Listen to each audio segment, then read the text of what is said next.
بسم اللہ الرحمن الرحیم۔ السلام علیکم ورحمۃ اللہ وبرکاتہ۔ عزیز طلباء، امید ہے کہ آپ خیریت سے ہوں گے۔ آج ہم قافیہ کا سبق نمبر 169 پڑھ رہے ہیں، جس کے اندر ہم باقی افعال ناقصہ کی تفصیل پڑھیں گے۔ اس سے پہلے والے سبق کے اندر افعال ناقصہ کی تعریف، اس کا عمل اور کانا کی تفصیل اور اقسام پڑھی تھی۔ چلتے ہیں اپنے سبق کی جانب۔ بسم اللہ الرحمن الرحیم۔ وصار للانتقال واصبح وامسى واضحى لاقتران مضمون الجملة باوقاتها، وبمعنى صار وتكون تامة، وظل وبات لاقتران مضمون الجملة بوقتيهما، وبمعنى صار وما زال وما برح وما فتي ومن فك، لاستمرار خبرها لفاعلها مذ قبله، ويلزمها النفي، وما دام لتوقيت أمر بمدة ثبوت خبرها لفاعلها، ومن ثم احتاج إلى كلام لأنه ظرف وليس لنفي مضمون الجملة حالا، وقيل مطلقا۔ ترجمہ دیکھ لیتے ہیں۔ وصار للانتقال واصبح وامسى واضحى لاقتران مضمون الجملة باوقاتها، اور سارا انتقال کے لیے آتا ہے۔ اصبح، امسا، اضحیٰ یہ مضمون جملہ کو اپنے اوقات کے ساتھ ملنے کو بتانے کے لیے آتے ہیں۔ وبمعنى صار وتكون تامہ، اور سارا کے معنی میں بھی ہوتے اور تامہ ہوتے ہیں۔ وظل وبات لاقتران مضمون الجملة بوقتيهما، اور ظل اور باتا مضمون جملہ کے ان دونوں کے وقتوں کے ساتھ ملنے کے لیے آتا ہے۔ وبمعنى صار وما زال وما برح وما فتي ومن فك، اور کبھی سارا کے معنی میں ہوتے ہیں ما زال، ما برح، ما فتي، اور من فک اپنے فاعل کے لیے خبر کی ہمیشگی کو بتانے کے لیے آتے ہیں۔ یعنی وظل وبات لاقتران مضمون الجملة بوقتيهما، ظل و باتا مضمون جملہ کے ان دونوں کے اوقات کے ساتھ ملنے کے لیے آتے ہیں، بتانے کے لیے۔ وبمعنى صار وما زال وما برح وما فتي ومن فك، لاستمرار خبرها لفاعلها مذ قبله، اور کبھی یہ سارا کے معنی میں ہوتے ہیں، اور ما زال، ما برح، ما فتي ومن فك یہ اپنے فاعل کے لیے خبر کو ہمیشہ ہمیشگی کے بتانے کے لیے آتے ہیں۔ مذ قبلہ، جس وقت سے فاعل نے خبر کو قبول کیا ہے۔ وَيَلْزَمُهَا النَّفْيُ، اور ان کے لیے نفی لازم ہوتی ہے۔ وَمَا دَامَ لِتَوْقِيتِ أَمْرٍ بِمُدَّةِ ثُبُوتِ خَبَرِهَا لِفَاعِلِهَا، اور ما دام اپنے فاعل کے لیے خبر کے ثابت ہونے کی مدت کے ساتھ کسی کام کا وقت متعین کرنے کے لیے آتا ہے۔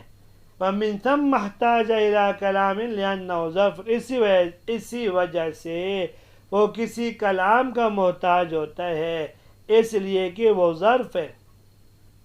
وَلَيْسَ لِنَفْيِ مَضْمُونِ الْجُمْلَةِ حَالًا، وَقِيلَ مُطْلَقًا، اور لیس مضمون جملہ کی نفی کرنے کے لیے آتا ہے زمانہ حال میں، اور بعض لوگوں نے کہا مطلق نفی کے لیے آتا ہے، یعنی ہر زمانے میں۔ آج کے درس کے اندر باقی افعال ناقصہ کی تفصیل پڑھیں گے، جن میں سے پہلے سارا ہے۔ سارا کا معنی بتا رہے ہیں صاحب کتاب کے لیے انتقال، سارا انتقال کے لیے آتا ہے۔ اس کی تفصیل گزشتہ درس کے اندر ہم نے عرض کر دی تھی کہ یعنی اپنے اسم کی ایک حالت سے دوسری حالت کی طرف، کبھی ایک حقیقت سے دوسری حقیقت کی طرف، کبھی ایک ذات سے دوسری ذات کی طرف انتقال کے لیے آتا ہے۔ وَأَصْبَحَ وَأَمْسَى وَأَضْحَى لِاقْتِرَانِ مضمون الجملة بأوقاتها۔ اصبح، امسا اور اضحیٰ یہ تینوں تین معنی کے لیے استعمال ہوتے ہیں۔ پہلے اس لیے اس بات کو بتلانے کے لیے کہ مضمون جملہ ان اوقات یعنی صبح، شام اور چاش کے وقت سے ملا ہوا ہے، جیسے اصبح زید ذاکرا، کان زید ذاکرا فی وقت صبح کے معنی میں ہے کہ زید نے صبح ذکر کیا۔ امسا زید مسرورا، کان زید مسرورا فی وقت المساء کے معنی میں ہے، اور اضحیٰ زید کاتبا، کان زید کاتبا فی وقت الضحیٰ کے معنی میں ہے۔ نمبر 2، یہ سارا کے معنی میں ہے، یعنی انتقال کے لیے۔ اس صورت میں ان کے اندر وقت کے معنی نہیں ہوں گے۔ اصبح زید غنیا معنی ہوگا زید غنی ہو گیا، پہلے فقیر تھا، اب اس کی حالت دوسری حالت کی منتقل ہو گئی۔ تیسرا معنی اس کا یہ ہوتا ہے کہ یہ تینوں تامہ ہوتے ہیں، اس وقت اصبح، امسا اور اضحیٰ یہ تینوں کی تینوں تام ہوں گے۔ اصبح کا معنی ہوگا دخل فی الصباح، امسا کا معنی ہوگا دخل فی المساء، اور اضحیٰ کا معنی ہوگا دخل فی الضحیٰ۔ جیسے اصبح زید، یہ داخل زید فی الصباح کے معنی میں ہے کہ زید صبح کے وقت میں داخل ہوا۔ وَظَلَّ وَبَاتَ، یہاں صاحب کتاب فرما رہے ہیں کہ ظل اور باتا کے دو معنی ہوتے ہیں، یعنی ظل اور باتا دو معنی کے لیے استعمال ہوتے ہیں۔ نمبر 1، اس بات کو بتلانے کے لیے کہ مضمون جملہ ان کے اوقات یعنی دن اور رات کے ساتھ ملا ہوا ہے، جیسے ظل زید کاتبا، یہ کان زید کاتبا فی وقت النہار کے معنی میں ہے۔ بات زید نائما، کان زید نائما فی وقت اللیل کے معنی میں ہے۔ سارا کے معنی میں، یعنی دوسرا معنی ان کا یہ ہوتا ہے، یہ سارا کے معنی میں ہوتے ہیں، یعنی انتقال کے لیے ہوتے ہیں۔ اس صورت میں ان کے اندر وقت کے معنی نہیں ہوں گے، جیسے ظل زید غنیا، یہ سارا زید غنیا۔ اصبح، امسا اور اضحیٰ کی طرح کبھی ظل اور باتا بھی تامہ ہوتے ہیں، جیسے بت مبیتا حسنا، میں نے اچھی رات گزاری، لیکن چونکہ ان کا تامہ ہونا قلیل ہوتا ہے اس لیے صاحب کافیہ نے ان کو بیان نہیں کیا۔ وما زال وما برح، یہاں سے صاحب کتاب فرماتے ہیں کہ ما زال، ما برح، ما فتح اور منفک کے کیا معنی ہے؟ فرماتے ہیں یہ چاروں اس بات کو بتلانے کے لیے آتے ہیں جب سے فاعل نے خبر کو قبول کیا ہے، اس وقت سے خبر فاعل کے لیے بطور دوام اور استمرار کے ثابت ہے۔ ان کے لیے ہمیشہ حرف نفی لازم ہوتے ہیں، یعنی ان سے پہلے لازمی طور پر حرف نفی آتا ہے، یا تو لفظاً ہوتا ہے جیسے ما زال زید امیرا، زید ہمیشہ حاکم رہا۔ اس مثال میں ما زال نے اس بات کو بتلایا ہے جب سے فاعل زید نے حکومت کو قبول کیا تھا اور یہ بطور دوام کے اس کے ساتھ ثابت ہے۔ یا تقدیراً ہوگا تاللہ تفتح تذکر یوسف، جیسے کہ یوسف علیہ السلام کے بھائیوں نے اپنے ابا سے کہا تھا اللہ کی قسم آپ ہمیشہ یوسف کا ذکر کرتے رہتے ہیں۔ اس میں تفتح فعل ناقص ہے، اس سے پہلے لا حرف نفی مقدر ہے، اس کے اصل ہے لا تفتح تذکر یوسف۔ وما دام لتوقیت، یہاں سے صاحب کتاب رحمہ اللہ ما دامہ کے معنی بیان فرما رہے ہیں۔ فرماتے کہ ما دامہ فاعل کے لیے خبر کے ثابت ہونے کی مدت تک کسی کام کا وقت متعین کرنے کے لیے آتا ہے۔ اس کے شروع میں ما نافیہ نہیں ہوتا بلکہ ما مصدریہ ہوتا ہے جو اس کو مصدر کے معنی میں کر دیتا ہے، اور اس سے پہلے وقت یا مدت وغیرہ مضاف محذوف ہوتا ہے، جیسے اقوم ما دام الامیر جالسان، میں کھڑا رہوں گا جب تک امیر بیٹھے رہیں گے۔ اس مثال میں ما دام فاعل امیر کے بیٹھنے کی مدت تک ہے، ایک کام یعنی کھڑا ہونے کا وقت متعین کرنے کے لیے آیا ہے۔ تو ما دام فاعل کے لیے خبر کو ثابت ہونے کی مدت تک کسی کام کا وقت متعین کرنے کے لیے آتا ہے، اس لیے اس کو استعمال کرنے کے لیے ضروری ہے کہ اس سے پہلے کوئی مستقل کلام ہو جس کا وقت متعین کیا گیا ہو، اور وجہ اس کی یہ ہے کہ ما دام اپنے اسم و خبر سے ملنے کے بعد مصدر کی تعویل میں ہو کر وقت یا مدت مضاف محذوف کا مضاف الیہ ہونے کے بعد مفعول فیہ ہوتا ہے، اور مفعول فیہ فضلہ یعنی زائد ہونے کی وجہ سے مستقل نہیں ہوتا، بلکہ اس سے پہلے اس کے کسی عامل کا ہونا ضروری ہے۔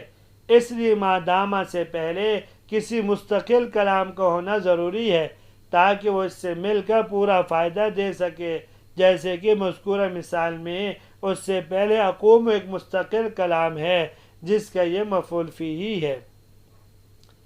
وَلَيْسَ لِنَفْيِ مضمون الجملة حَالًا وَقِيلَ مُطْلَقًا، یہاں سے صاحب کتاب لیسا کی تحقیق فرما رہے ہیں، فرماتے لیسا زمانہ حال میں مضمون جملہ کی نفی پر دلالت کرنے کے لیے آتا ہے، جیسے لیسا زید قائما، زید اس وقت تک کھڑا نہیں ہے، اور بعض نحویین کہتے ہیں لیسا مطلقاً مضمون جملہ کی نفی پر دلالت کرنے کے لیے آتا ہے، خواہ یہ نفی زمانہ ماضی میں ہو یا زمانہ حال میں ہو یا زمانہ مستقبل میں۔ حال کی مثال تو گزر چکی، ماضی کی مثال دیکھیے، لیس خلق اللہ مثلا، اللہ نے اپنے جیسا کوئی پیدا ہی نہیں کیا۔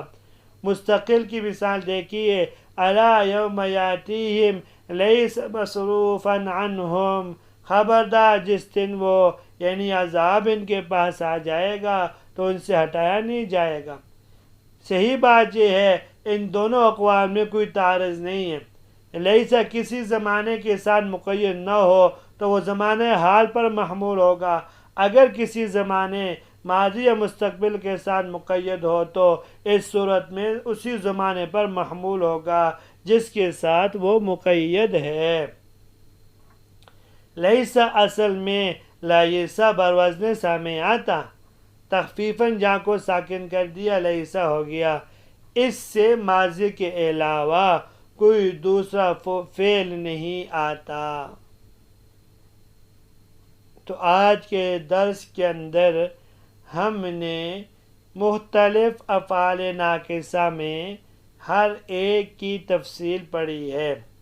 تو لیسا میں امام سیبویہ اور جمہور کا اختلاف پڑا ہے کہ امام سیبویہ رحمہ اللہ فرماتے ہیں کہ لیسا مطلقاً نفی کے لیے آتا ہے، اس میں ماضی حال و استقبال کا کوئی خاص معنی نہیں ہوتا۔ ان کی دلیل عرب کے ہاں اس کا استعمال ہے، یعنی اگر وہ اس کو حال کی نفی کے لیے استعمال کرنا چاہیں تو اس کے ساتھ الآن کی قید لگاتے ہیں، جیسے لیسا زید قائما الآن۔ اور جمہور علماء نحو کا مذہب یہ ہے کہ لیسا کی نفی کا تعلق زمانہ حال سے ہوتا ہے، جیسے لیسا زید قائم کا معنی ہوگا زید ابھی کھڑا نہیں ہے۔ علامہ جامی رحمہ اللہ نے بھی اس کے یہی معنی بیان فرمائے ہیں۔ تو امام سیبویہ رحمہ اللہ فرماتے ہیں کہ لیسا کے ساتھ اگر کوئی زمانہ کی قید نہ لگائی جائے تو پھر یعنی جب مستقبل کی نفی مقصود ہو تو اس سے قبل فعل مضارع کا صیغہ لاتے ہیں، جیسے الا یوم یاتیہم لیس مصروفا عنہم، اور اگر اس سے ماضی کی نفی کے لیے ہو تو لیسا کے بعد ماضی کا صیغہ لے کر آتے ہیں، جیسے لیسا خلق اللہ تعالی مثلا۔ اور ہم نے اس کی بات تفصیلاً آپ کے سامنے عرض کر دی کہ ان دونوں قولوں میں کوئی تعارض نہیں ہے۔ یہاں تک آج کا درس تھا، امید ہے کہ آپ کو سمجھ میں آ گیا ہوگا اجازت دیجیے، اللہ تبارک و تعالی ہم سب کے حامی و ناصر ہوں۔ السلام علیکم ورحمۃ اللہ وبرکاتہ۔